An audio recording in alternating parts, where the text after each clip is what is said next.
बेटा 666 लिख रहे हो, बताओ। Ring structure 5। Yes correct 5। 6 sided, 5 carbon, एक ऑक्सीजन हो गया ना। ठीक है, जब बेंजीन जैसे स्ट्रक्चर की बात करेंगे तब वहां 6 कार्बन होगा बेटा, उसमें ऑक्सीजन नहीं होगा। ठीक है, and furan 4 carbon, 5 sided ring structure. ठीक है, एंड जब आप फ्रक्टोज बनाते हैं साइक्लिक स्ट्रक्चर, तो कितने CH2OH हमें दिखेंगे रिंग के बाहर? 1 और 2?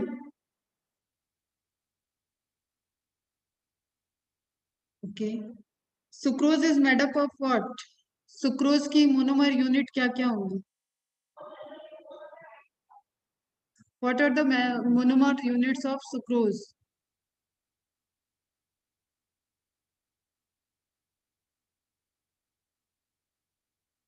Glucose and fructose, correct. What is the monomer unit of maltose?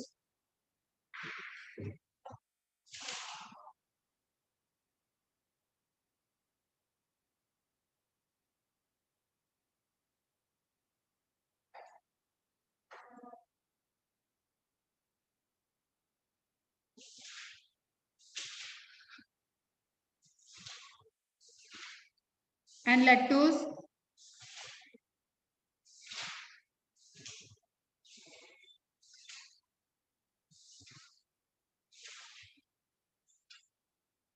Okay. Which is the universal monomer? Which is the universal monomer?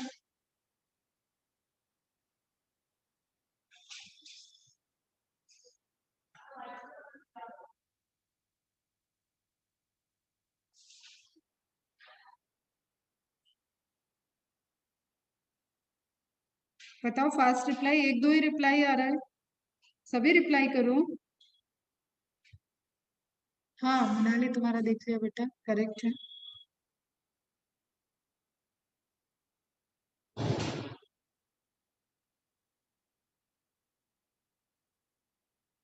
What is the bond? What is the name of bond forming in carbohydrates? Name of bond.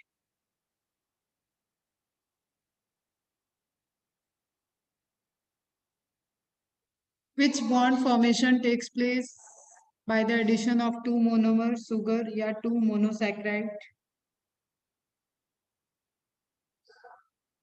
Glycosidic bond. And labeling of glycosidic bond is depend on which element's position? किस element के किसकी position labelling को decide करेगी कि किस किस जगह पे ग्लाइकोसिडिक बॉन्ड बनी है?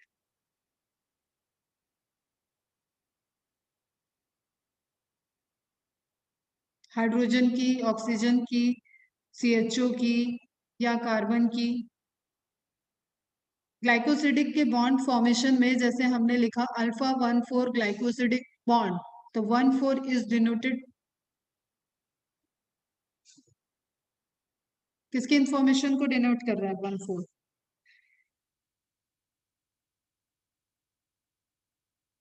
ध्यान से सुनो क्वेश्चन।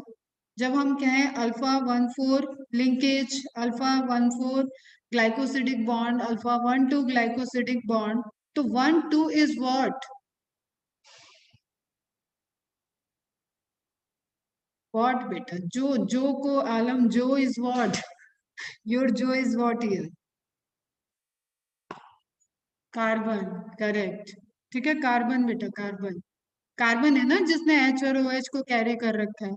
फंक्शनल ग्रुप इन्वॉल्व होंगे क्या? फंक्शनल ग्रुप मीन्स जो एल्डोलेज और कीटोज ग्रुप है वो इन्वॉल्व होंगे क्या ग्लाइकोसिडिक बॉन्ड फॉर्मेशन में? Is there involvement of the glycose functional group like aldehyde और ketone takes place in glycosidic bond formation? Yes और नो? बाकी सबको क्या मैं मानूं? कोई चैप्टर में कुछ समझ में नहीं आ रहा है? रिप्लाई तो 3 के ही आ रहे हैं, मनाली, आलम, इकरा का आ गया, विदुला का आया था एक बार। बाकी तो कोई रिप्लाई नहीं आ रहा है बेटा। श्रुति का आया था।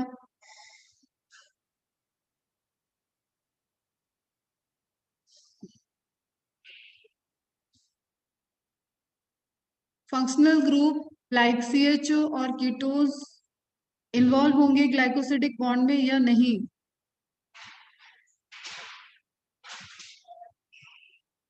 जैसे अमाइनो एसिड में अमाइनो और एसिडिक फंक्शनल ग्रुप थे, वो इन्वॉल्व हो रहे थे पेप्टाइड बॉन्ड के फॉर्मेशन में। उस तरीके से ग्लाइकोसिडिक बॉन्ड में जो कीटोन और एल्डिहाइड ग्रुप है वो इन्वॉल्व होंगे क्या? नहीं, नहीं इन्वॉल्व होंगे। वो कहाँ इन्वॉल्व हो रहे हैं?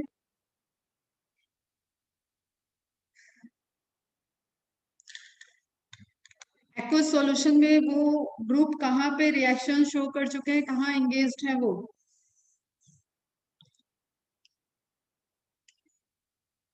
रिंग फॉर्मेशन में। ठीक है,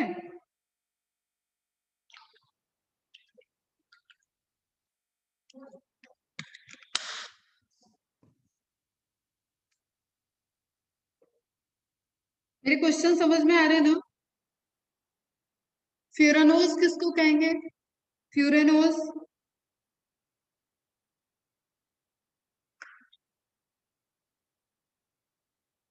5 sided ring. 5 sided ring structure जो जिन सुगर्स में होगी उनको फ्यूरानोज कहेंगे, एंड पायरानोज जिनमें 6 साइडेड रिंग स्ट्रक्चर होगा उनको पायरानोज कहेंगे। Okay, good. गुड बेटा, अच्छे से इसको टाइम टू टाइम रिवाइज करना। कुछ ऐसा नहीं है जो आपको समझ में नहीं आएगा। फिर hydroxyl hydroxyl ion OH group की पोजीशन बता दो। एक जो अल्फा और बीटा फॉर्म को डिसाइड करने में किस कार्बन पे OH ग्रुप की पोजीशन देखते हैं विद रिस्पेक्ट टू CH2OH?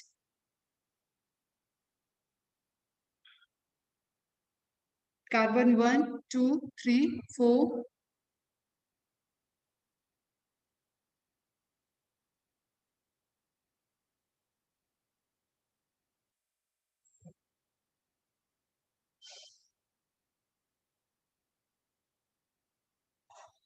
1 पे करेक्ट है। 1 पे देखेंगे।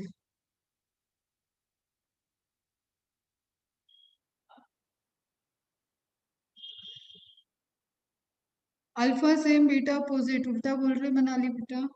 Beta same alpha opposite. ठीक है, दोनों का म्यूटर रोटेशन के टाइम दोनों के रोटेशन के जो प्लेन, एक प्लेन पे अगर आ गए CH2OH तो अल्फा बीटा होगा, एंड डिफरेंट प्लेन पे जाएंगे, एक अपर साइड में एक लोअर साइड में, तो आपका अल्फा फॉर्म हो जाएगा। Is it clear? ठीक है,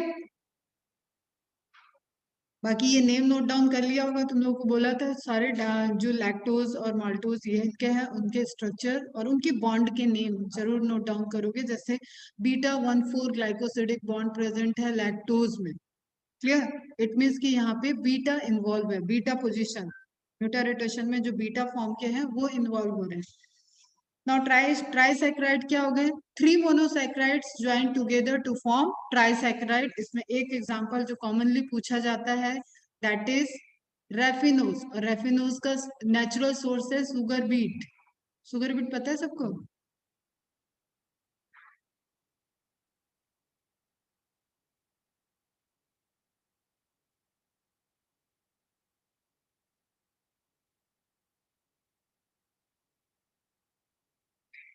मॉडिफिकेशन में भी जब हम लोगों ने प्लांट मॉडिफिकेशन देखा था तब भी सुगर बीट का नाम आया था।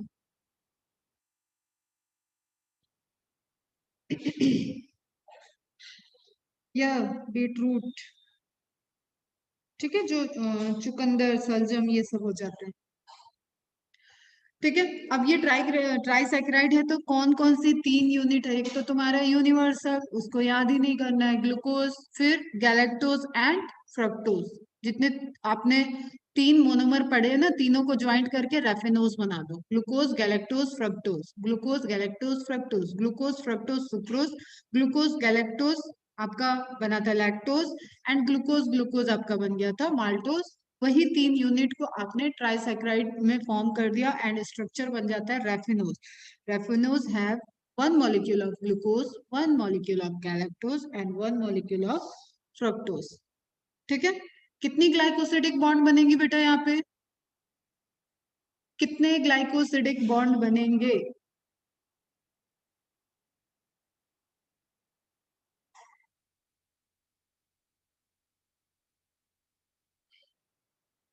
मनाली कैसे? 3 बेटा। 2 मोनोमर को जोड़ने के लिए एक ग्लाइकोसिडिक बॉन्ड बनी, 3 मोनोमर को जोड़ने के लिए 2 ग्लाइकोसिडिक, एक ग्लूकोज और गैलेक्टोज के बीच में होगा एंड एक गैलेक्टोज एंड फ्रक्टोज के बीच में होगी। Is it clear? Prithvi good. 2 समझ में आया?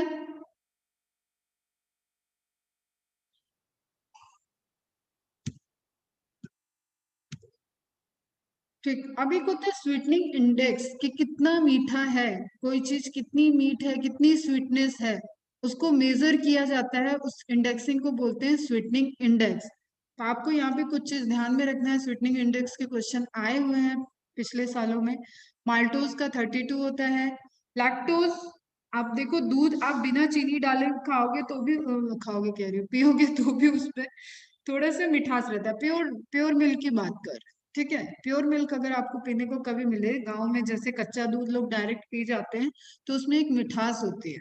That is sweetening index of 16। Glucose 70 का एंड फ्रक्टोज में सबसे ज्यादा स्वीटनिंग इंडेक्स होती है। जो आपको फ्रूट्स में खाते हो ना, फ्रूट्स खाने जाते हो तो आपको ऐसे ही मीठे मीठे लगते हैं, आम मीठा लगता है, अंगूर मीठे लगते हैं, केला मीठा लगता है। Glucose and fructose will not form glycosidic bond. किसके साथ बेटा? ग्लूकोज फ्रक्टोज ग्लाइकोसिडिक फॉर्म बना रहे, बॉन्ड बना रहे हैं, तभी जाके वहां पे आपका सुक्रोज बना था। ठीक है? 2 मोनोमर मिलेंगे तभी बॉन्ड बनेगी, चाहे पेप्टाइड बॉन्ड हो चाहे आपका ग्लाइकोसिडिक बॉन्ड हो। बाकी कई बॉन्ड हैं, उन बॉन्ड को हमें नहीं देखना है अभी। 2 को जोड़ने के लिए जो बॉन्ड है। अच्छा, इन रेफिनोज नहीं बेटा, वो चेन हो गई ना, वो तो चेन हो गई। जैसे आपकी मोतियों की माला है तो ग्लूकोज, गैलेक्टोज एंड फ्रक्टोज ये आपस में आके नहीं बाइंड कर जाएंगे। क्लियर? ये स्ट्रक्चर ऐसा प्रेजेंट। ठीक, तो माल्टोज, लैक्टोज, ग्लूकोज, फ्रक्टोज 170 जो आपको फ्रूट्स के सोर्स हैं, एंड सुक्रोज जो आपकी टेबल शुगर है जो घर में होती है, वो 100 नीचे चला गया, यहाँ से कट करके सुक्रोज के आगे लिखना 100। तो आपको जो शुगर का अमाउंट दिखता है high, that is in fruits आपको नेचुरली हाई शुगर दिखती है। मोनेलिन एक इंपॉर्टेंट पॉइंट है, सबसे ज्यादा स्वीटनिंग इंडेक्स होता है और ये एक शुगर नहीं है। तो एक बहुत इंपॉर्टेंट ये जीके का भी पॉइंट है और आपके बायो में भी पूछ लिया जाता है। Monellin, monellin is a protein which is having sweetening index 2 lakh sweetening index होती है इसकी, बहुत हाई कंपैरेटिव। आप देखो, आप मोनेलिन को देखो, इमेजिन करो बस, जस्ट आप जितना फ्रूट्स को खा रहे हो तो आपको कैसा स्वीटनेस फील हो रहा है, अगर आप मोनेलिन टेस्ट करोगे तो किस लेवल का आपको स्वीटनेस उसके अंदर मिलेगा, यू कांट टेस्ट इट। मोनेलिन को यूज किया जाता है फिर बाई प्रोडक्ट्स वगैरह बनाते हैं जो वहां पे, ये नेचुरल सोर्सेज में प्रेजेंट होता है बेटा।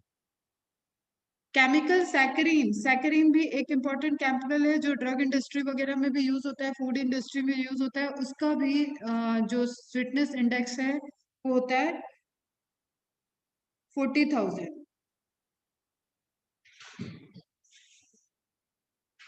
ठीक है, तो ध्यान देना यहाँ पे आप एक पॉइंट कि मोनेलिन एक प्रोटीन है, ये शुगर नहीं है, और सैकरीन सैकराइड है, लेकिन उसका एक केमिकल सैकराइड है, मतलब आर्टिफिशियल टाइप का सैकरीन है जिसका 40,000 आपको स्वीटनिंग इंडेक्स देखने को मिलता है।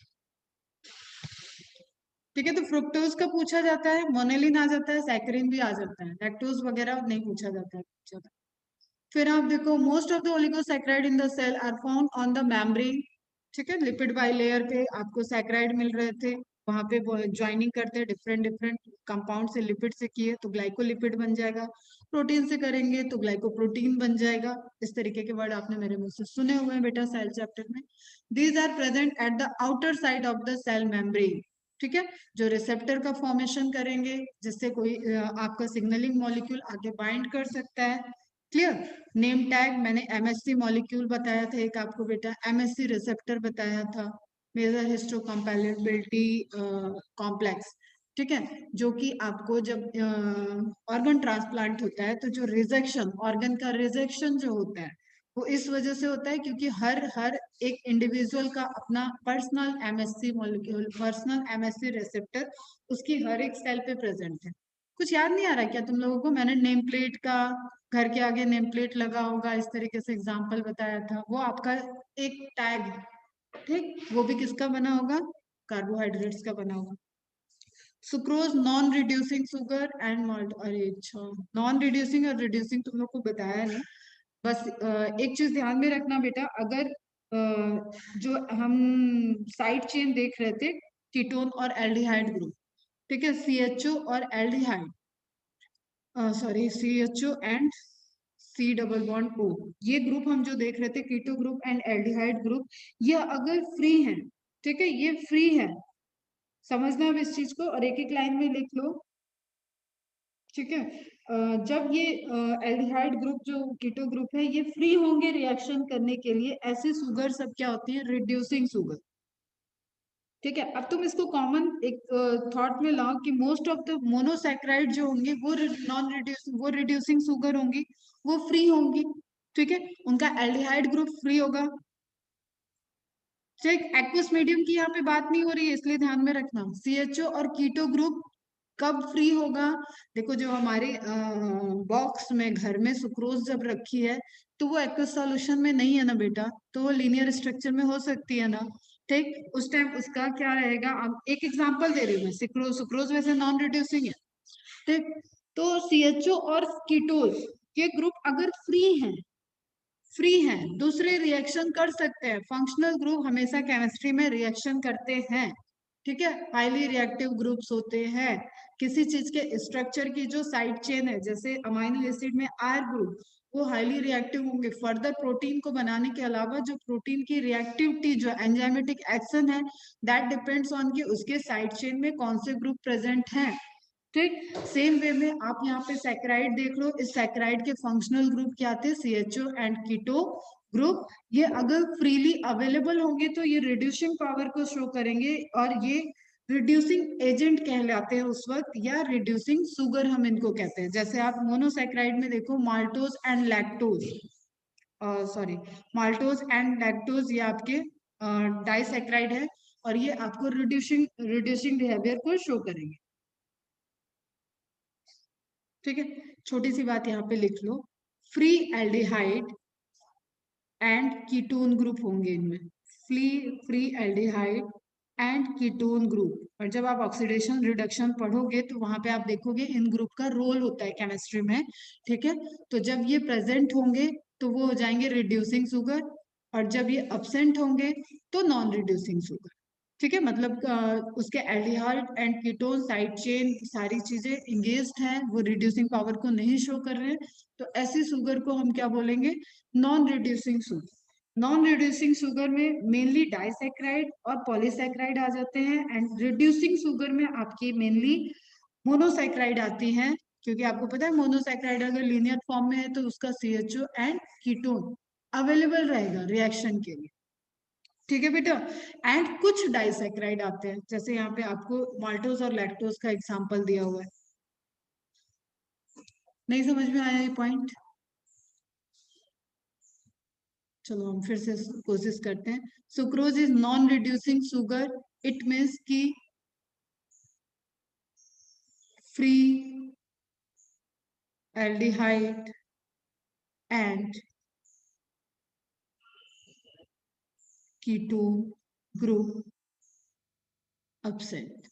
अब एल्डिहाइड और कीटोन कहाँ था आपको ये ध्यान में है? ये एल्डोलेस की बात कर दी हमने, ये कीटोस की बात कर दी।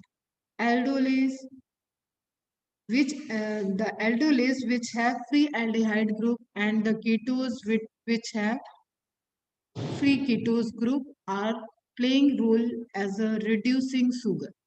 ठीक है, वो रिएक्शन कर सकते हैं और वो रिड्यूसिंग शुगर की तरह बिहेव करेंगे। ठीक है, अच्छा, ये वाला ठीक है, मैंने इस बार सामने सामने लिख दिया। एंड रिड्यूसिंग शुगर जहां पे फ्री एल्डिहाइड और कीटोन ग्रुप प्रेजेंट होंगे, free aldehyde and keto group present है, मतलब अवेलेबल है, ये फर्दर रिएक्शन कर सकते हैं। रिड्यूसिंग रिएक्शन कर सकते हैं, ऐसी शुगर क्या हो जाएंगे बेटा, रिड्यूसिंग शुगर। ठीक है, समझ में आया, नहीं आया?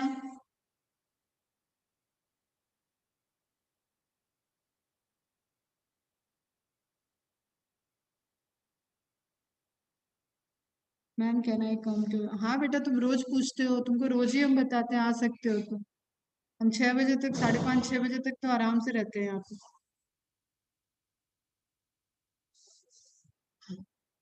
एट 3 आ जाओगे तो हो सकता है 3:15 तक हम आ जाए, मतलब लंच करने के बाद आएंगे, जब आएंगे 3 3 बजे आ जाते हैं, 3:15 तक आते हैं।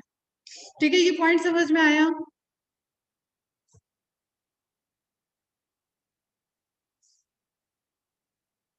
ठीक, फिर आपको ध्यान में रखना है सुक्रोज जो है नॉन रिड्यूसिंग शुगर है, डायरेक्ट क्वेश्चन आते हैं। माल्टोज एंड लैक्टोज आपके रिड्यूसिंग शुगर है। एंड जाइलुलोज एक नॉन न्यूट्रिटिव स्वीट शुगर है। नॉन न्यूट्रिटिव क्या होता है, जैसे आप बोलते हो ना बेटा इससे हमें कितनी न्यूट्रिटिव वैल्यू मिलेगी, इस पर्टिकुलर डाइट से हमें कितना कैलोरी मिल रहा है, वही क्या हो गया, नहीं कुछ नहीं मिलेगा, किसी शुगर से कोई न्यूट्रिटिव कैलोरी नहीं मिल रही है, तो उसको हम बोलते हैं नॉन न्यूट्रिटिव शुगर। तो xylulose is a one of the non-nutritive sugar. It is not having any caloric value.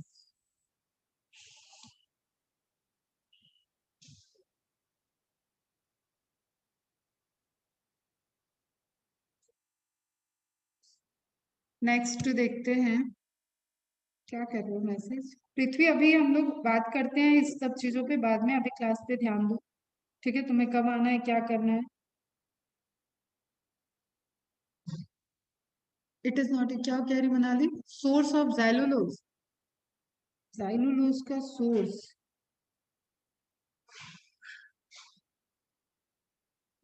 अभी एकदम ध्यान नहीं आ रहा बेटा, मैं बताती हूँ, तुम ग्रुप में रिप्लाई कर दूंगी मैं, जाइलोलोज का source.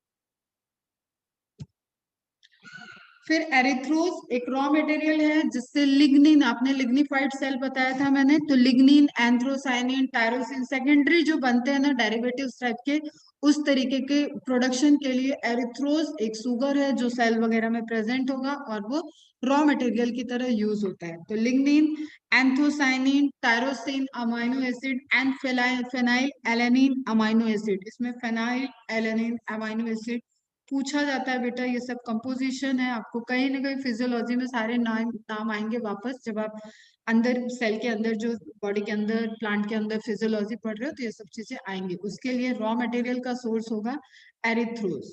Ribose is a component of ATP, NADP, NAD, FAD, ये भी सारे आपको नाम आएंगे। ठीक, आरएनए एंड डीएनए, आरएनए उसमें होगा ribose. And galactose is a component of agar agar culture medium. Algae पढ़ाते वक्त मैंने तुम्हें कुछ एल्गी के नाम बताए थे जो अगार अगार सोर्स की तरह यूज होते हैं, जिनसे अगार अगार ऑप्टेन होता है। किसी को याद है name of algae, agar agar production?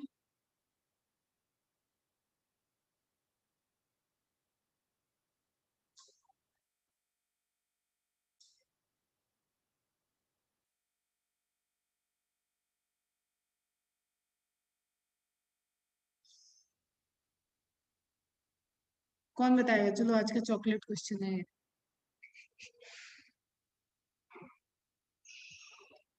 चलो हम बता देते हैं, हम ही चॉकलेट खा लें। रेड एल्गी करेक्ट है। नेम रोडोफाइटा के हैं, करेक्ट है। आधी चॉकलेट मिलेगी फिर। जेलिडियम एंड ग्रेसिलेरिया,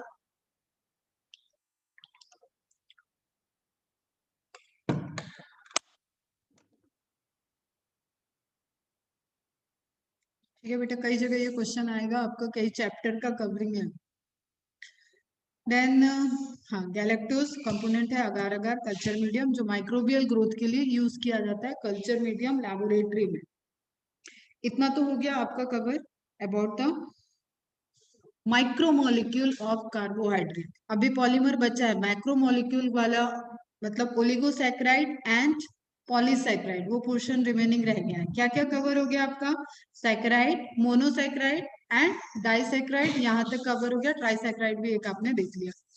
ठीक है यहाँ तक। नाउ हम क्या स्टार्ट करेंगे माइक्रोमोलिक्यूल में? बायो माइक्रोमोलिक्यूल, पूरा अगर टर्म बोले तो बायो माइक्रोमोलिक्यूल इज लिपिड। किस पोर्शन में मिलेगा बेटा? एसिड सॉल्युबल में या एसिड इनसॉल्युबल में? फटाफट रिप्लाई करो, फटाफट से लिपिड को पढ़ते हैं। एसिड सॉल्युबल और एसिड इनसॉल्युबल।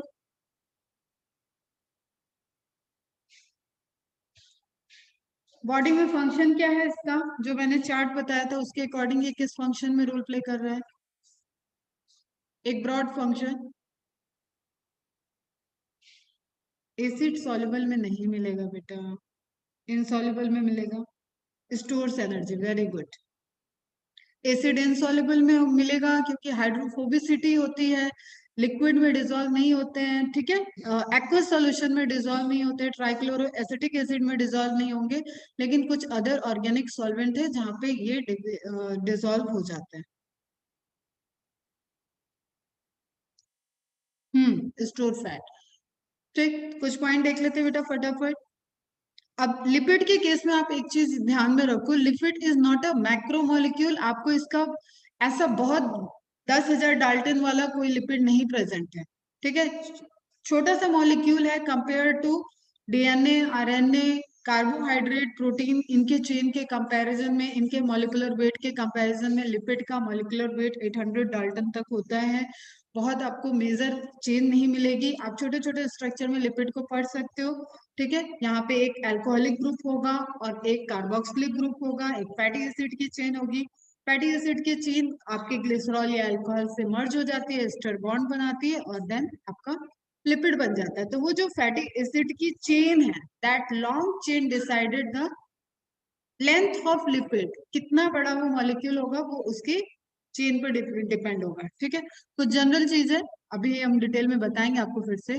और एक जनरल बात जो हमने देखा था, CHO, इसके प्रेजेंस से हम डिफाइन कर रहे थे कि ये कौन सा मॉलिक्यूल है। तो यहाँ पे क्या होगा, C के कंपैरिजन में ऑक्सीजन बहुत ज्यादा कम हो। ठीक है, और C है तो बैलेंसिंग करने के लिए H प्रेजेंट होगा। सी के कंपैरिजन में ऑक्सीजन बहुत ज्यादा कम अमाउंट में प्रेजेंट होगा। दैट दैट मीन्स कि that molecule, that biomolecule is lipid. ठीक है बेटा, क्लियर है?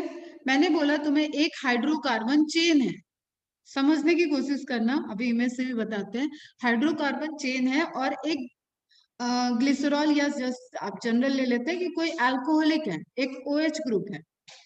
ठीक है, और ये हाइड्रोकार्बन चेन में कार्बोक्सिलिक एंड होता है, COOH, जो हमने अमाइनो एसिड में देखा था। थोड़ा साफ लिखने की कोशिश करते रहो। एक हाइड्रोजन हाइड्रोकार्बन चेन है, हाइड्रोकार्बन चेन की एंड में COH प्रेजेंट है और ये बाइंड कर रहा है किसी अल्कोहलिक ग्रुप से। इट मीन्स कि वहां पे OH प्रेजेंट है। क्लियर बेटा? अब आप कॉन्सेप्चुअल देखो, O कहाँ कहाँ आया। हाइड्रोकार्बन चेन में क्या है? H और C। एंड में क्या है? Carboxylic acid. Hydrocarbon chain and in fatty acid की सारी चेन में एंड में COH ग्रुप है। क्लियर? एंड एक आपको उसमें अल्कोहल दिख रहा है। तो ऑक्सीजन कहाँ कहाँ आ रहा है? सिर्फ फंक्शनल ग्रुप। समझने की कोशिश करो हम क्या समझा रहे हैं। कार्बोक्सिलिक ग्रुप जहां पे अटैच्ड है वहां पे ऑक्सीजन आया, और जो अल्कोहल अटैच्ड है, अल्कोहल वहां पे प्रेजेंट है, ग्लिसरॉल की बात करें तो उसमें OH ग्रुप आएगा। Are you getting my point? तो हम जो कह रहे हैं कि हाइड्रोजन और कार्बन के कंपैरिजन में ऑक्सीजन बहुत बहुत कम होता है, वो आपको क्लियर है? वेरिएशन यहाँ पे क्या है? लेंथ में वेरिएशन है। किसमें? Hydrocarbon chain. कितनी लंबी HC है।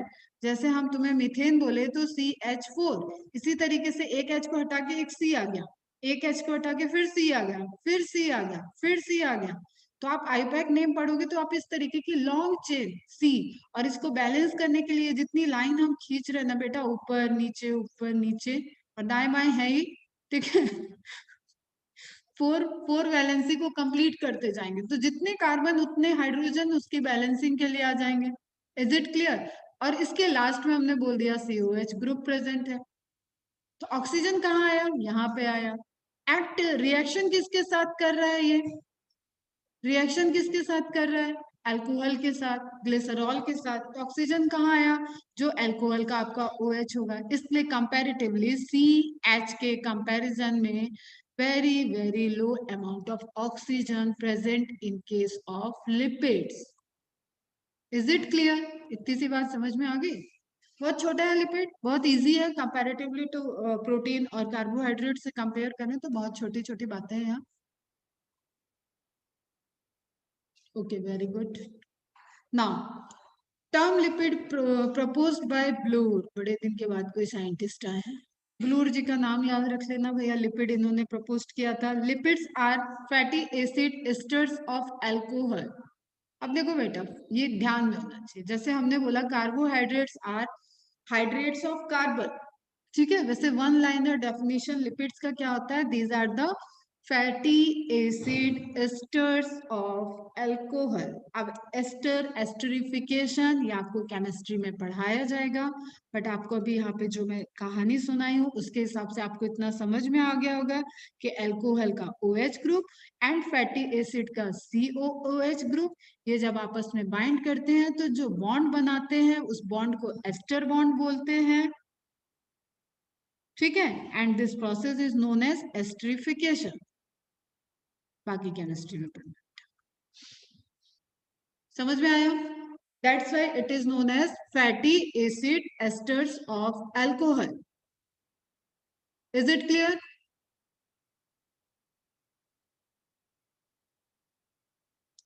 Very good. नेक्स्ट लाइन को देखते हैं। इनसॉल्युबल इन वाटर, वाटर में इनसॉल्युबल होंगे, ठीक है। और लिपिड का एक डेरिवेटिव आपने मेम्ब्रेन स्ट्रक्चर में पढ़ रखा है, फॉस्फोलिपिड। चलो बाद में आते हैं उस पर, पहले ये देखते हैं, ठीक है। मैं पूछने जा रही थी वो हाइड्रोफिलिक होगा कि हाइड्रोफोबिक होएगा, अभी बाद में पूछते हैं। Insoluble in water, soluble in some organic solvent, जो आपको अनदर मेथनॉल, एथेनॉल ऐसे तरीके के सॉल्वेंट होते हैं, उसमें कुछ में ये कुछ अमाउंट में सॉल्युबिलिटी को शो करता है, बट एक्वस, वाटर के एक्वस सॉल्यूशन में इनसॉल्युबल रहेगा। Made up of carbon, hydrogen and oxygen, but oxygen content is much much much less than C&H। अब लिखने में इतना मच नहीं लिखना, ठीक है, लेकिन समझने में समझ लो। The basic components of lipid is fatty acid, basic component of lipid is fatty acid, ये ध्यान में रखना। वो चेन, क्योंकि हाइड्रोकार्बन चेन वहां पे कहाँ है? फैटी एसिड में। Fatty acids are organic acids having hydrocarbon. अच्छा, इस एसिड को, इस बेसिक वर्ड को बेस और एसिड वाला बेसिक मत समझ लेना। बेसिक मतलब बेस, ठीक है, अरे यार, बेसिक मतलब मेन, ठीक है, नींव, वो वाला बेस है। Basic component of lipid is fatty acid. अब बोलो यहाँ बेसिक लिखा है, यहाँ एसिड लिख दिया मैं, ये मुझे भी अभी हिट किया। Now fatty acids are organic acids having hydrocarbon chain that ends at a COH group. Is it clear बेटा? सारी कहानी समझ में आई? लिपिड्स कितने सुंदर सिंपल है। आगे देखते हैं, इनकी सुंदरता अभी धीरे धीरे बढ़ती जाएगी। अब यहाँ पे देखो बेटा, यहाँ पे एक फैटी एसिड का एग्जांपल लिया हुआ है जिसको पाल्मिटिक एसिड बोलते हैं। एक लॉन्ग चेन आपको कार्बन की दिख रही है, ठीक है, सारे कार्बन की वैलेंसी कंप्लीट होनी चाहिए, 4 बॉन्ड होने चाहिए उसके पास, ठीक है, ऐसा आपको एकदम अच्छा वाला दिख रहा है। ये पूरा एक तरीके से सैचुरेटेड है, इन बिटवीन आपको कहीं पे भी डबल बॉन्ड नहीं देखने को मिल रही है, जो मैंने पहले इंट्रोडक्टरी में बताया था। और अभी हम लिपिड के जब टाइप्स देखते हैं तो सैचुरेटेड एंड अनसैचुरेटेड देखते हैं, वहां पे भी आपको वो पॉइंट आ जाएगा। क्लियर? अब यहाँ पे आप फोकस करना जरा। ये क्या है? ग्लिसरॉल। लीनियर स्ट्रक्चर है, पूरा ओपन करके समझाने की कोशिश की गई है बहुत अच्छे से, ठीक है। रिएक्शन क्या होगा? अब देखो, तुम्हारा एक लिपिड को बनने में भी, एक लिपिड, एक मॉलिक्यूल ठीक है, समझना ध्यान से, ये मोनोमर का नहीं है। Fatty acid is not alone monomer and not the glycerol is monomer. NCERT की लाइन पे हम एक आएंगे बेटा, वहां पे एक रॉन्ग स्टेटमेंट दिया हुआ है, हम बताएंगे आपको। ठीक है, ग्लिसरॉल को सिंपल लिपिड बोला है, फैटी सिंपल लिपिड बोला है। नहीं, जब तक ग्लिसरॉल और फैटी एसिड मिलते नहीं है ना, तब तक लिपिड बनता ही नहीं है। तो सबसे जो सिंपलेस्ट लिपिड होता है दैट इज मोनोग्लिसराइड।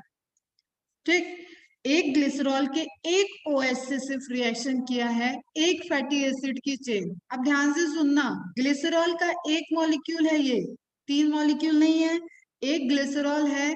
ठीक है, उसके तीन एंड के हाइड्रोक्सिल आयन को रिमूव करके फैटी एसिड चेन अटैच होगी। ठीक है, तो जो बायोलॉजिकल फैटी एसिड होते हैं, जो सॉरी जो बायोलॉजिकल आपका लिपिड होता है, that will be simpler lipid is triglyceride. अच्छा, हम क्या आपको बताने जा रहे थे कि एस्टर बॉन्ड फॉर्मेशन में ही जो आप देख रहे हो कि इसके all group, OH group and carboxylic से जो रिएक्शन होगा उसमें भी आपका वाटर रिलीज होगा। ठीक है, वाटर रिलीज होगा। तो हम क्यों बोल रहे हैं ये कोई मैक्रोमोलेक्यूल नहीं है। इस तरीके की आपको लॉन्ग चेन नहीं, बार बार ये अटैच्ड होकर नहीं दिखेंगे, अलग अलग स्टेरॉयड हार्मोन वगैरह, वहां कॉम्प्लेक्सिटी है लिपिड के स्ट्रक्चर में। बट आप सिंपल समझोगे तो इसमें जो है वेरिएशन, जो मॉलिक्यूलर वेट को डिफाइन कर रहा है, that is these carbon hydrogen chain. बहुत सारे कार्बन हाइड्रोजन आपको दिख रहे हैं ना, अच्छे से समझ लो। केमिस्ट्री में बायोमोलिक्यूल को बहुत लाइटली पढ़ाएंगे सर, तुम्हें बायो का समझ के तो और भी नहीं पढ़ाएंगे। ठीक है, इतनी सी बात समझ में आई। तो एक सिंपल फैटी एसिड जिसको पाल्मेटिक एसिड बोल रहे हैं, पाल्मेटिक एसिड के ग्लिसरॉल के एक हाइड्रोक्सिल आयन के साथ बाइंडिंग करने पे जो सबसे सिंपलर ग्लिसराइड बनता है दैट इज मोनोग्लिसराइड। क्लियर।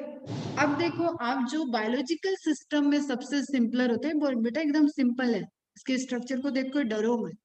ठीक है, तुम लोग को बोला था दीपावली पे रंगोली बना लेना, किस चीज की बोली थी, फ्लोरल डायग्राम की। किसी ने बनाई नहीं, नहीं तो प्रैक्टिस हो जाता। उसी तरीके से ये भी आर्ट है एक तरीके से,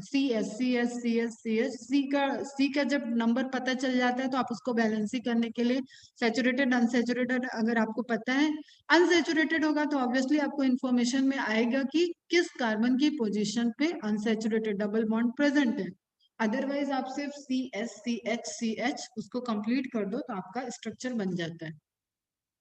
ठीक है, तो आप यहाँ पे देख रहे हो जो रिएक्शन हुआ OH और COOH ग्रुप में, उससे जो वाटर मॉलिक्यूल निकलने से बॉन्डिंग बनी।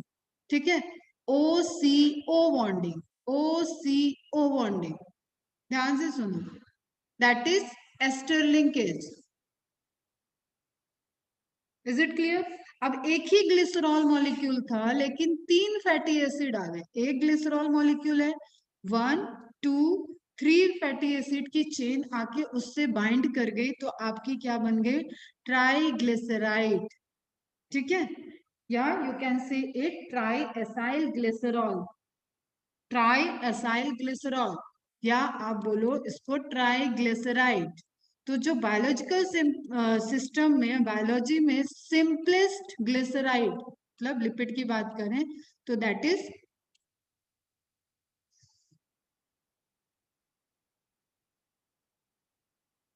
Simplest glyceride. Is it clear बेटा। अरे इस छोटी सी चेन को हम आर से रिप्लेस कर दें तो तुम्हें ये सिंपल दिखने लगेगी। ठीक, लेकिन आर से रिप्लेस कर दें, हाइड्रोकार्बन चेन के लिए हमने साइड एल्काइल ग्रुप के लिए हम लोग आर वर्ड यूज कर लेते हैं। वेरिएशन है कि कितने कार्बन होंगे, कितने हाइड्रोजन होंगे, वो डिपेंड्स है कि आप कौन सा फैटी एसिड देख रहे हो। क्लियर बेटा। और बेसिक जो आपको बेस फंडामेंटल देखना है वो देखो, यहाँ पे अल्कोहल ग्लिसरॉल और most of the mostly case में ग्लिसरॉल मॉलिक्यूल पार्टिसिपेट करता है, और इसने जो साइड में COOH ग्रुप प्रेजेंट था उसके साथ बॉन्डिंग करके वाटर मॉलिक्यूल को रिलीज कर दिया एंड OCO बॉन्डिंग बना दी, दैट इज एस्टर लिंकेज। और उससे जो स्ट्रक्चर बना वो आपका ग्लिसराइड बन गया या सिंपलेस्ट लिपिड बन गया। Is it clear. मैम समझ में नहीं आया, वेरी गुड।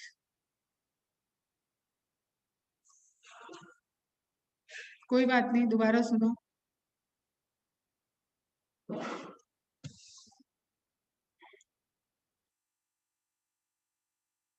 इस रिएक्शन पे आते हैं, ध्यान से देखो, सबको समझ में आएगा।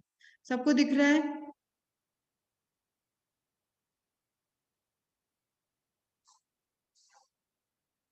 Is it visible to all of you? अब पृथ्वी एकदम अटेंशन, और सभी अटेंशन में सुनो। ये मॉलिक्यूल हमने बोला एक glycerol, fatty ester of glycerol, ये तो हमने डेफिनेशन में ही देख लिया। एक ग्लिसरॉल और तीन फैटी एसिड चेन। वन आया था तो मोनोग्लिसराइड बन गया था, टू आएगा तो डाइग्लिसराइड बनेगा, एंड थ्री आएगा तो ट्राइग्लिसराइड बनेगा। इसलिए मैंने बोला जो बायोलॉजिकल सिस्टम में होता है वो जो तीन तीन फैटी एसिड चेन आके बाइंड कर जाती है, तो सबसे सिंपलर लिपिड बनता है, दैट इज ट्राइग्लिसराइड्स। क्लियर? अब ध्यान से देखो, ये वन है, ये टू है, ये थ्री है, और ग्लिसरॉल के पास तीन हाइड्रोक्सिल ग्रुप है। हाइड्रोक्सिल ग्रुप मतलब ऑल, ऑल वर्ड आ रहा है ना, ग्लिसरॉल। ठीक, तीन हाइड्रोक्सिल ग्रुप है, वन टू थ्री। ये दोनों मैंने बताया तुम्हें कि हाइड्रोक्सिल आयन की, हाइड्रोक्सिल की रिएक्टिविटी हाई होती है, रिएक्शंस पार्ट बहुत फास्ट रिएक्शन को शो करते हैं। ठीक है, तो इसके जो तीनों हाइड्रोक्सिल ग्रुप है वो रिएक्ट कर सकते हैं। अगर तीन मीडियम में फैटी एसिड प्रेजेंट है तो one glycerol plus three fatty acid, और कौन सा ग्रुप रिएक्शन कर रहा है फैटी एसिड का? COOH। अरे हम इसको COOH ऐसे लिख दें, या C double bond O and OH ऐसे लिख दें, बैलेंसी कंप्लीट। ठीक है, बाकी ये कार्बन जिससे जुड़ा हुआ है 1 2 3 4। Is it clear? ठीक है, इसका हाइड्रोक्सिल ग्रुप रिएक्ट कर रहा है, इसका OH का H रिलीज होगा। थोड़ा सा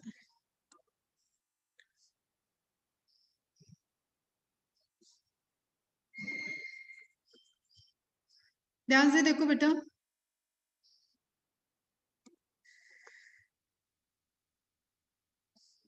ठीक, ये H हमने ले लिया और ये OH ले लिया, ये H ले लिया, ये OH ले लिया, ये H ले लिया, ये OH ले लिया।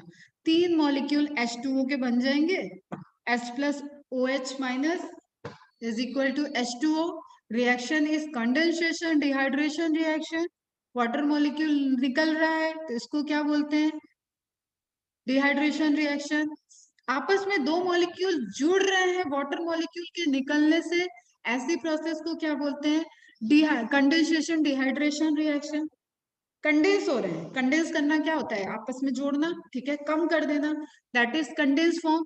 कंडेंसेशन, दो मॉलिक्यूल तुम्हारे ग्लिसरॉल का, एक मॉलिक्यूल एंड तीन मॉलिक्यूल ऑफ फैटी एसिड। यहाँ पे जो तुम्हें कॉम्प्लेक्सिटी लग रही है वो सिंपल सी चीज है कि ग्लिसरॉल का एक मॉलिक्यूल है, उसके तीनों हाइड्रोक्सिल आयन पार्टिसिपेट कर रहे हैं फैटी एसिड, तीन फैटी एसिड के साथ बॉन्डिंग करने में, तब जाके हमारा एक कंप्लीट ट्राइग्लिसराइड फैट, जिसको बोले सिंपलर फैट, वो फॉर्म हो रहा है। देखो यहाँ पे लिखा हुआ है फैट। ठीक है, ये देखो फैट। सबसे सिंपलेस्ट फैट कौन सी है? ट्राइग्लिसराइड। कैसे है?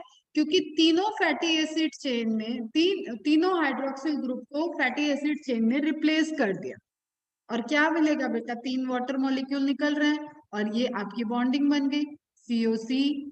ठीक है, ये बॉन्डिंग आपकी बन रही है, एक मॉलिक्यूल के बीच में एक एक ग्लिसरॉल के कार्बन ऑक्सीजन, और इसका आपको C, तो क्या हो गया आपका COC। Clear? Ester bond COC bonding. एक मिनट, हाँ, ठीक है। जब हम उसके ऊपर डबल बॉन्ड को भी अगर उसमें इंक्लूड करेंगे, तब हम वहां पे O को भी ले लेते हैं बेटा। Is it clear?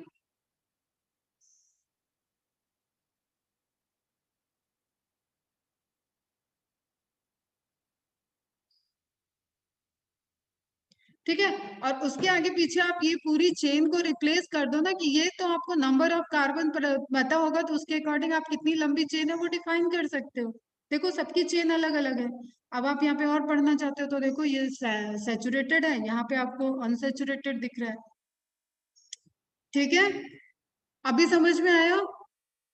तो एज ए रिजल्ट ये जो आपको स्ट्रक्चर बनता है ना, दैट इज सिंपलर लिपिड। ये सबसे पहला लिपिड यही बनेगा, फैट। ग्लिसरॉल कभी अकेले लिपिड नहीं होता, और एनसीईआरटी में ग्लिसरॉल को सिंपल लिपिड लिखा हुआ है, और उसकी नेक्स्ट लाइन में कॉन्ट्राडिक्टरी स्टेटमेंट दिया है कि लिपिड्स आर ट्राइग्लिसराइड। तो हम एनसीईआरटी से पढ़ाएंगे तब वो बताते हैं आपको point. Is it clear? Dehydration reaction क्यों बोले? क्योंकि यहाँ पे वाटर मॉलिक्यूल निकल रहा है।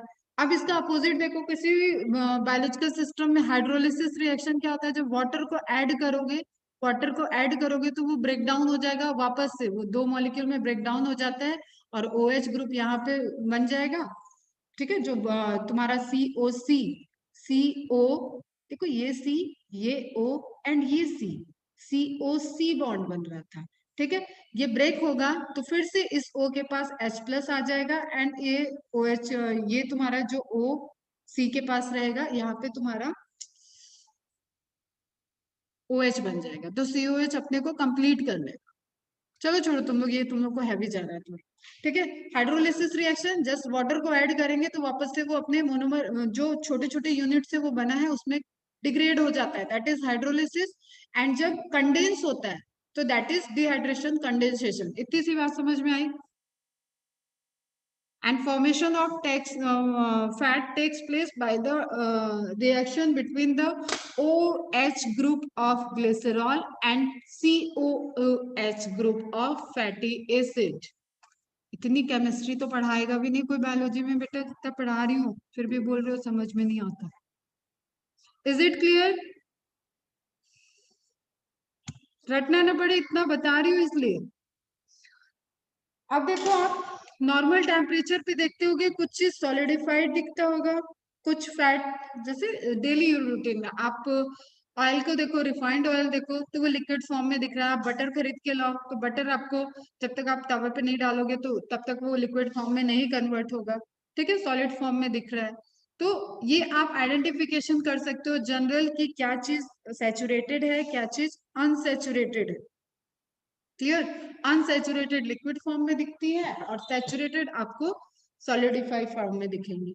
अब आप यहाँ पे चेन देखो, चेन देखते जाओ, चेन में डबल बॉन्ड प्रेजेंट है। ग्रुप को छोड़ दो, बॉन्ड बन गया, एस्टर बॉन्ड बन गया, इससे ज्यादा इसका COH का भी यहाँ पे कोई रोल नहीं है। ठीक, उसके बाद आप ये चेन देखो, चेन में अगर आपको डबल बॉन्ड दिख रहा है तो ये कैसे हो जाएंगे? अनसैचुरेटेड। पूरी जो हाइड्रोकार्बन चेन है वो सिंगल बॉन्डेड है, कोई डबल बॉन्ड नहीं है, उसको बोलते हैं सैचुरेटेड।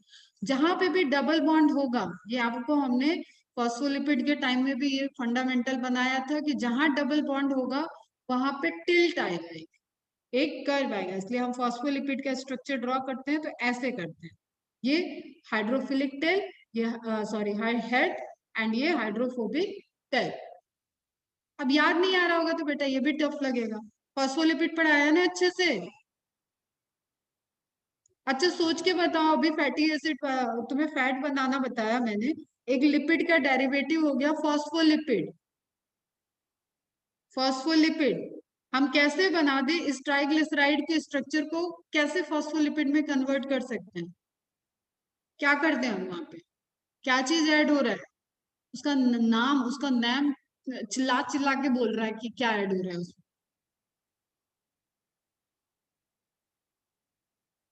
बेटा सोचो और बताओ, तुम ही लोग बताओगे।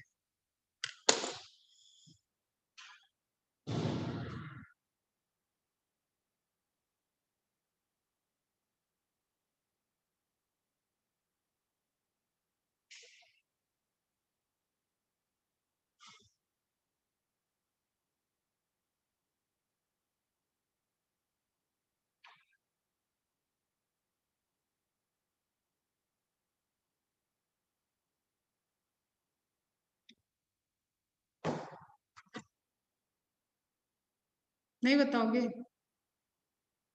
इन फॉस्फोलिपिड मैंने बोला कि एक डेरिवेटिव है। किसका? तुम्हारा ट्राइग्लिसराइड का एक डेरिवेटिव हो गया। तो उस डेरिवेटिव को बनाने के लिए हम क्या कर दें, इस स्ट्रक्चर में हम क्या कर दें? थोड़ा सा सोचो बेटा, अगर खुद आ रहा है समझ में तो बहुत अच्छे से भी आंसर कर दोगे इसका। ठीक है, ये स्ट्रक्चर है, इसको मुझे कन्वर्ट, इस स्ट्रक्चर को मुझे फॉस्फोलिपिड में कन्वर्ट करना है, और ये मैंने तुम्हें बताया हुआ है सेल में। तो अब यहाँ पे हम क्या कर दें? क्या कर दे, फॉस्फेट करेक्ट है। एक फैटी एसिड को हटा के अगर यहाँ पे फॉस्फोर ग्रुप अटैच कर दें और बाकी इधर एस्टर बॉन्ड बना ही रखा है ग्लिसरॉल से, तो वो स्ट्रक्चर क्या हो जाएगा बेटा, phospholipid. Is it clear? Phosphate group से अगर हम रिप्लेस कर दें इस ट्राइग्लिसराइड को तो रिजल्टेंट हमें क्या मिल जाएगा, फॉस्फोलिपिड। ठीक है, फॉस्फोलिपिड जब हम बाइलेयर स्ट्रक्चर में तुम्हें बता रहे थे तो हमने ये बताया था कि उसकी फ्लूइडिटी होती है, ये सब चीजें हम लोग डिटेल में पढ़े थे बेटा सेल चैप्टर में।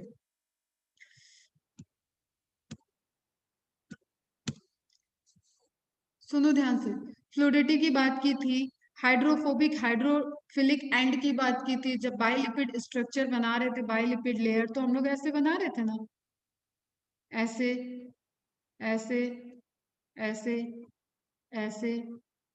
ठीक है, फिर एक इधर से बना दो, 5 दोस्त इधर से खड़े कर दिए, 5 दोस्त इधर से खड़ा कर दिए। एक सारे क्या है, थोड़े से डांसिंग इस पोजीशन में है। ठीक है, एक पैर को टेढ़ा कर करके खड़े हुए हैं। ये पैर टेढ़ा किस वजह से है, इनका यहाँ पे इनके ज्वाइंट है। ठीक है, और वो ज्वाइंट क्या है, डबल बॉन्ड। तो जब भी आप डबल बॉन्डेड स्ट्रक्चर को देखोगे तो उसमें एक टिल्टेड स्ट्रक्चर दिखेगा, जितनी जगह डबल बॉन्ड, जैसे देखो 1 2 3, इसमें ढूंढते हैं अपन 1 2 3, 3 जगह टिल्ट हो गया ये। ठीक है, जहां जहां डबल बॉन्ड होगी वहां वहां हाइड्रोकार्बन चेन आपको टिल्टेड मिलेगी। तो फॉस्फोलिपिड जो हम लोगों ने पढ़ा हुआ है, phospholipid is also an example of unsaturated, वहां पे डबल बॉन्ड प्रेजेंट होगी। ठीक है, एक सिंगल टिल्ट देखने को मिलता है। Is it clear? लिपिड कैसे बना, ग्लिसरॉल को फैटी एसिड के साथ कंबाइन किया गया। 3 फैटी एसिड है, 3 ग्लिसरॉल नहीं है, एक ग्लिसरॉल के तीनों हाइड्रोक्सिल ग्रुप इन्वॉल्व होंगे, तो आपका सबसे सिंपलेस्ट लिपिड मॉलिक्यूल या सबसे सिंपलेस्ट फैट बनता है, that is triglyceride. Clear? 3 fatty acid plus 1 glycerol is triglyceride. 2 fatty acid, 1 glycerol is diglyceride. 1 fatty acid, 1 glycerol is monoglyceride. ठीक है, फिर हमने सैचुरेटेड अनसैचुरेटेड का फिनोमेना बताया। Now most of the fatty acids have 16 to 18 carbon, इतनी ही side chain है hydrocarbon की, इसलिए वो बहुत आपको मैक्रोमोलिक्यूल में नहीं मिलेंगे, मॉलिक्यूलर वेट बहुत ज्यादा उनका नहीं मिलेगा। Clear? The fatty acids are of 2 types, saturated fatty acids and unsaturated fatty acid. दोनों का फंडामेंटल पता है हमें, सैचुरेशन मतलब जितने कार्बन है सभी सिंगल बॉन्ड से अटैच्ड हैं, तो सैचुरेटेड फैटी एसिड बोलेंगे उसको। COH ग्रुप की बात नहीं की जा रही है बेटा, यहाँ पे हाइड्रोकार्बन चेन की बात की जा रही है। COH में आएगा डबल बॉन्ड कार्बन और ऑक्सीजन के बीच में, कार्बन और कार्बन के बीच में डबल बॉन्ड की बात की जा रही है। तो सैचुरेटेड फैटी एसिड्स आपके क्या हो जाएंगे, they do not possess any double bond in their carbon chain, they have high melting point, high melting point, ध्यान रखना। ठीक है, ये जैसे तुम्हारा बटर को देख लो, बटर आप जब तक उसको नेचुरली आप उसको मेल्ट नहीं कर सकते, लेकिन आप नारियल के तेल को ऑब्जर्व करो, कोकोनट ऑयल सबको समझ में आते हैं ना, कोकोनट ऑयल, उसके आप मॉर्फो उसकी आप फिजियोलॉजी को समझो, जो हम बताने जा रहे हैं रिलेट करना। ठंड तो यहाँ खैर पड़ती नहीं है, फिर भी तुम्हें वो एक थोड़ा सा सेमी सॉलिड फॉर्म में दिखेगा, हम लोग के साइड में कोकोनट ऑयल एकदम पत्थर हो जाता है, ठंडी होगी पत्थर हो जाता है। You can't use coconut oil without boiling, मतलब उसको गर्म पानी में थोड़ी देर के लिए आप बॉटल को डालो या नियर बाय हीट रखो, तब आपको वहां पे मेल्टेड ऑयल मिलेगा और उसको आप यूज कर सकते हो, otherwise you can't use. Clear? एक ऑब्जर्वेशन समझो, तो वो चेंज हो रहा है। ठीक, तो बटर कैसा हुआ आपको, उसको जब तक आप हीट पे नहीं ले गए, वो नेचुरल, एक होता है वर्ड बेटा एनटीपी, सुना होगा यार, ये तो 10th में पढ़ा होगा, एनटीपी पढ़ा है, normal temperature and pressure, Hindi में इसको क्या बोलते हैं, समान ताप एंड दाब, समान समान शायद। ठीक है, तो नॉर्मल मतलब आपका रूम टेम्परेचर, रूम जो एटमॉस्फेरिक कंडीशन दिख रही है उस पे आप बात करें, तो आप बटर को देखो वो सॉलिड फॉर्म में दिखेगा, उसको आपको हीट करोगे तभी वो लिक्विड फॉर्म में कन्वर्ट हो रहा है। तो इट मीन्स कि जो भी सैचुरेटेड हैं वो सॉलिड फॉर्म में प्रेजेंट है, और उनको कन्वर्ट करने के लिए आपको हीट की यूज, मेल्ट करने के लिए हीट की यूज पड़ रही है, टेम्परेचर राइज करना पड़ रहा है, तो हाई मेल्टिंग पॉइंट हो गया उनका। ठीक है बेटा, समझ में आया? अब जैसे हम रिफाइंड ऑयल को ही रखें तो उसमें क्या होगा, लो मेल्टिंग पॉइंट होगा, वो तो ऑलरेडी नेचुरल टेम्परेचर पे मेल्ट प्रेजेंट है। Is it clear? रिलेट कर पा रहे हो तुम लोग?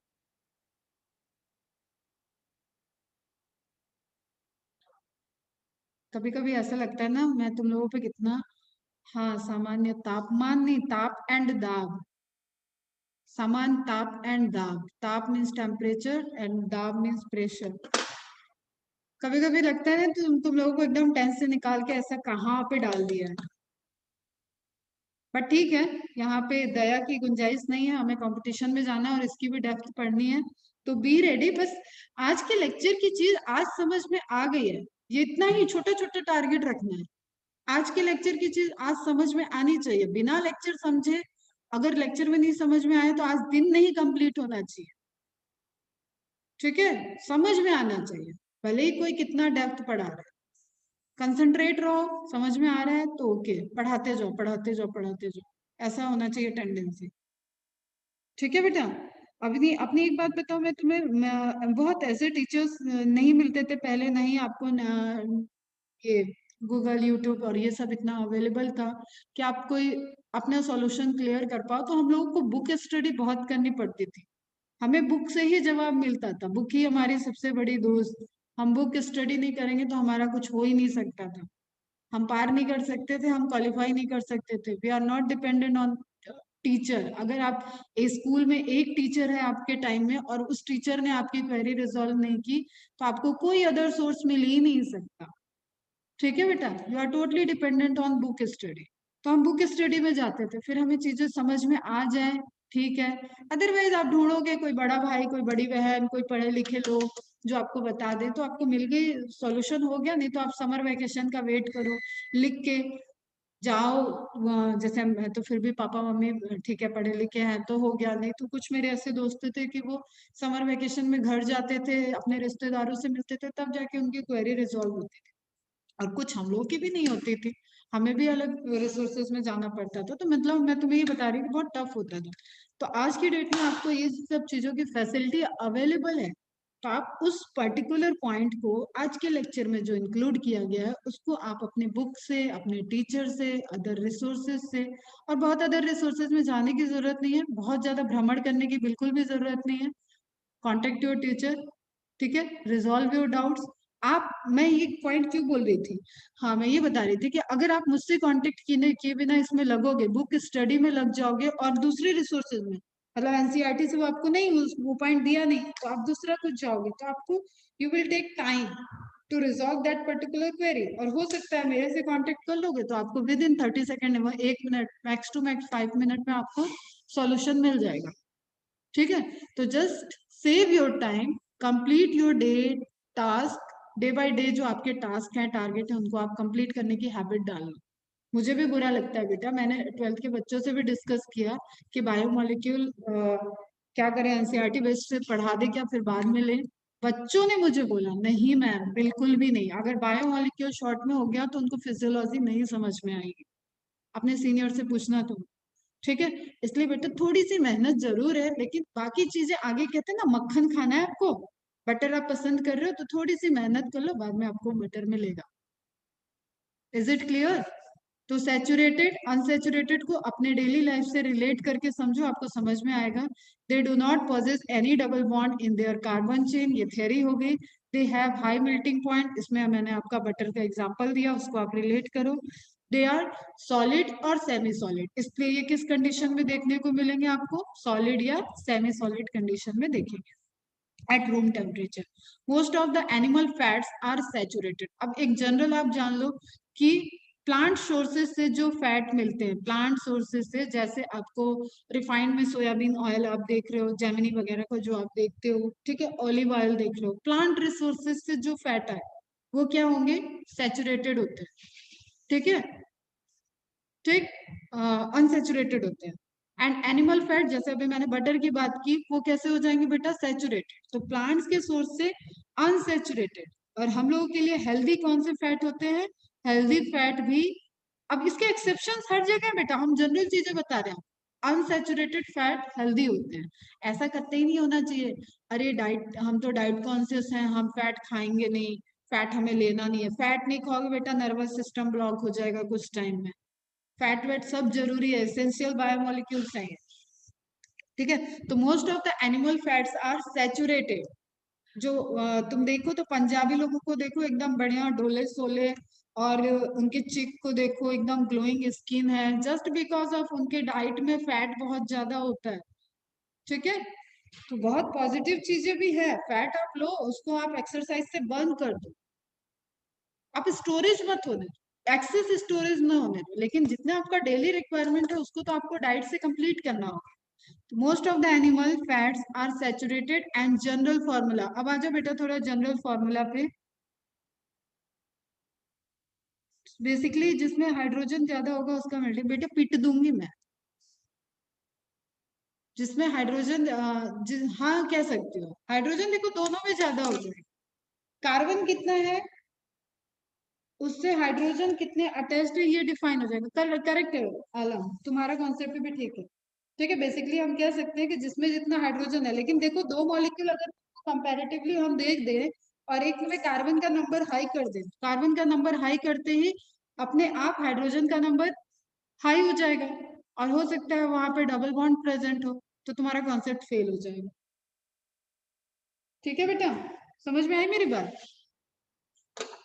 अगर दो आप कार्बन का अमाउंट फिक्स करके देख रहे हो, तो जिसमें हाइड्रोजन ज्यादा होगा उसका मेल्टिंग पॉइंट ज्यादा होगा। कार्बन का नंबर वेरी हो गया, दो कंपैरेटिव देख रहे हो और कार्बन का नंबर वेरी है, तो आपका कॉन्सेप्ट वहां पे नहीं एप्लीकेबल होगा, ठीक है।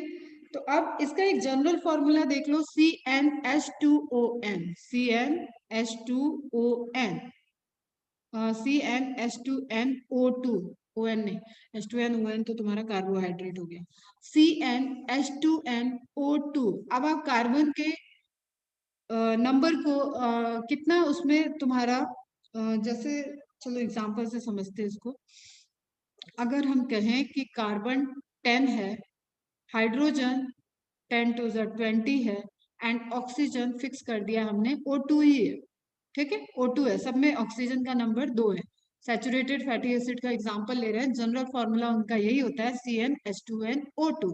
तो हमेशा आपको ये जो फॉर्म दिखेगा ना, ये हमेशा आपको डबल दिखेगा, ठीक है, डबल दिखेगा। समझो इस चीज को, यहाँ पे कोई भी डबल बॉन्ड नहीं है, इसलिए हाइड्रोजन का नंबर आपको हमेशा डबल दिखेगा। ऐसे ही हो रहा है ना, सी सी इनिशियली हम देख रहे हैं वहां पे, उसके बाद टू टू टू का टू हाइड्रोजन इस तरीके से ऐड होते जा रहे हैं, तो ये आपको हमेशा डबल दिखेगा। तो सैचुरेटेड फैटी एसिड का फॉर्मूला, जनरल फॉर्मूला जो होता है, that is CnH2n and O2। Is it clear? ठीक है। क्या क्या बताया मैंने सैचुरेटेड फैटी एसिड में, रिवाइज करा रहे, देखो सुनो। ठीक, क्या क्या है यहाँ, कार्बन कार्बन के बीच में सारे सिंगल बॉन्ड प्रेजेंट होंगे, सब हाइड्रोजन, हाइड्रोकार्बन चेन जितनी लंबी होगी सब हाइड्रोजन से ही उसकी वैलेंसी कंप्लीट होगी, कोई डबल बॉन्ड स्ट्रक्चर नहीं होगा। नॉर्मल एनटीपी पे वो सॉलिड फॉर्म में दिखेंगे या सेमी सॉलिड फॉर्म में दिख सकते हैं, ठीक है। सेमी सॉलिड और सॉलिड फॉर्म में इसलिए उनका मेल्टिंग पॉइंट हाई होगा, जब आप उसको टेम्परेचर देंगे तब वो मेल्ट होंगे। Is it clear? और most of the animal fats के जो रिसोर्सेज होते हैं वो सभी क्या होते हैं, सैचुरेटेड होते हैं। General formula CnH2nO2। अब इसको आप रिलेट करोगे अनसैचुरेटेड से, तो आप उसके फॉर्मूले से समझ पाओगे। देखो जैसे ये एग्जांपल तुम्हारा एनसीईआरटी में भी दिया हुआ है, तो इन दो एग्जांपल्स को तो आपको भूलना नहीं है। Palmitic acid, stearic acid, C16H32O2। अब आप इसको फॉर्मूले से ही बता सकते हो कि ये क्या है, सैचुरेटेड है या अनसैचुरेटेड है। CnH2nO2, इसको फॉलो किया या नहीं किया है, ये फॉर्मूला इसको जस्टिफाई किया, CnH2nO2 को जस्टिफाई कर रहा है। 16 16 2 32 O2 जस्टिफाई हो रहा है, इट मीन्स कि ये क्या है बेटा, सैचुरेटेड। स्टीयरिक एसिड भी C18, C16 palmitic, C18 stearic acid, 18 to the 36 O2। ये भी जस्टिफाई किया। तो palmitic acid and stearic acids are the example of saturated fats. ठीक है, saturated fat and fatty acid these are present in the solid form और semi solid form. ये आपको butter का एग्जांपल दिख रहा है, बटर में आपके स्टेरिक एसिड प्रेजेंट होता है, एक इन्फॉर्मेशन ये भी नोट डाउन कर लेना, और रूम टेम्परेचर पे आपको ये सेमी सॉलिड फॉर्म में दिखेगा। तो अनसैचुरेटेड को देख लेते हैं, बस आज का लेक्चर ओवर करते हैं। अनसैचुरेटेड में क्या है, दिस पॉजेस वन और मोर डबल बॉन्ड, यहाँ पे डबल बॉन्ड है। अब ये डबल बॉन्ड कितनी हो सकती है ये वेरी करेगा। ठीक है बेटा, डबल बॉन्ड कितनी है ये वेरी करेगा, वन भी हो सकती है, मोर देन वन भी डबल बॉन्ड हो सकती है इन देयर हाइड्रोकार्बन चेन या कार्बन चेन। कार्बन हाइड्रोजन की जो चेन है वहां पे कार्बन कार्बन के बीच में है, इसलिए हम स्पेसिफिकली इसको कार्बन चेन बोल सकते हैं। क्लियर, और वो पूरी चेन क्या है, हाइड्रोकार्बन चेन है। They have low melting point, unsaturated है ये ऑलरेडी, लिक्विड फॉर्म में प्रेजेंट होंगे मोस्टली, तो इनका पॉइंट कैसा होगा, लो मेल्टिंग पॉइंट होगा। So they are liquid at room temperature पे ये कैसे होंगे, लिक्विड फॉर्म में रहेंगे। जो आप ऑलिव ऑयल देख लो, आप किसी भी सीजन में इनको देखो तो ये लिक्विड फॉर्म में ही आपको दिखेंगे। वो कैसे होंगे आपके, अनसेचुरेटेड। एक्सक्लूसिवली वर्ड ना हमने वहां यूज किया है ना यहाँ यूज किया बेटा। अब ये हाई बायोकेमिस्ट्री की चीज है, अभी उस पर नहीं जाना है आपको, but most of the plant fats are unsaturated. Clear है, जनरल फॉर्मूला CnH2n -2xO2। अब ध्यान दो बेटा, X क्या है यहाँ पे, double bond, number of double bond, double bond form हो रही है तभी ये अनसेचुरेटेड है। ठीक, इसको आपको कैसे कैलकुलेट करके निकालना है, आप एक्स को नहीं कैलकुलेट कर सकते, ये this is not a algebraic equation कि आप इसको कैलकुलेट कर दोगे और एक्स की वैल्यू निकाल लोगे। आपको ये रिवर्स टेक्नोलॉजी से सॉल्व करना पड़ेगा। अब CnH2nO2 फॉलो नहीं हो रहा है, अभी जो हमने पहले पढ़ा सैचुरेटेड का, ये फॉलो नहीं हो रहा है, और जितना यहाँ पे डिफरेंस आएगा उतने आपके डबल बॉन्ड को मल्टीप्लाई करोगे तो उतने डबल बॉन्ड आपके प्रेजेंट होंगे। इज इट क्लियर बेटा, जैसे चलो एग्जांपल्स देख लेते हैं इसके। जनरल फॉर्मूला है CnH2n -2x, एक डबल बॉन्ड दो मल्टीप्लाई करेंगे तभी हम उसमें H को कम, कितने H वहां पे कम हो रहे हैं ये यहाँ पे डिफाइन कर देगा। देखो इसको एग्जांपल से देखते हैं।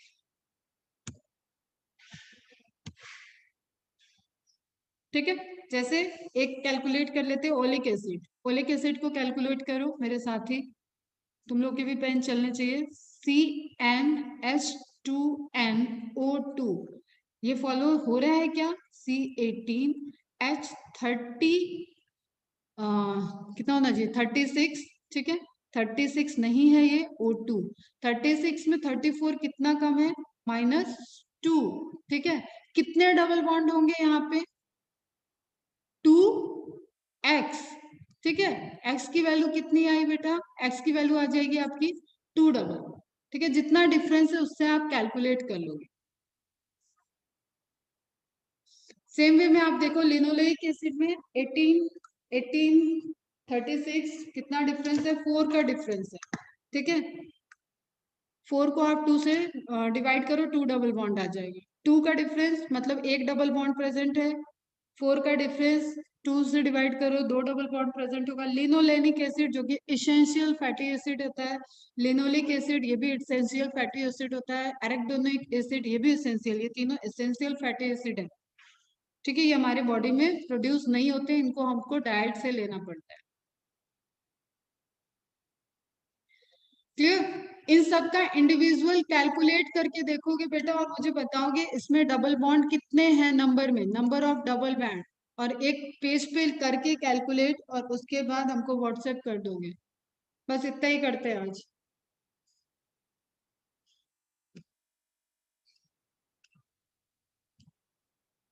मैम वॉइस इज कटिंग, मैं लेक्चर ही ओवर कर रही बेटा। आलम क्या कह रहे हो, oleic acid is mono, mono unsaturated, mono unsaturated मतलब बेटा सिंगल डबल बॉन्ड। क्या बात है, तुम तो टर्मिनोलॉजी बनाने लगी, अच्छा। हम्म,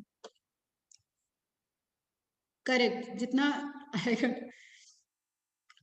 ठीक है, चलो इसको कैलकुलेट करके मुझे इसकी इमेज क्लिक करके सेंड करना तो। Bye bye, take care, good day. Bye बच्चे। और रिवाइज करना प्लीज, रिवाइज करो फैटी एसिड को, रिवाइज करके फिर से एक बार अमाइनो एसिड और मोनोसेक्राइड डाइसेक्राइड को रिवाइज करो।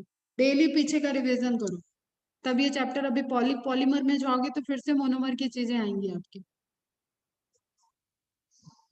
नेट गया मेरा। Bye bye.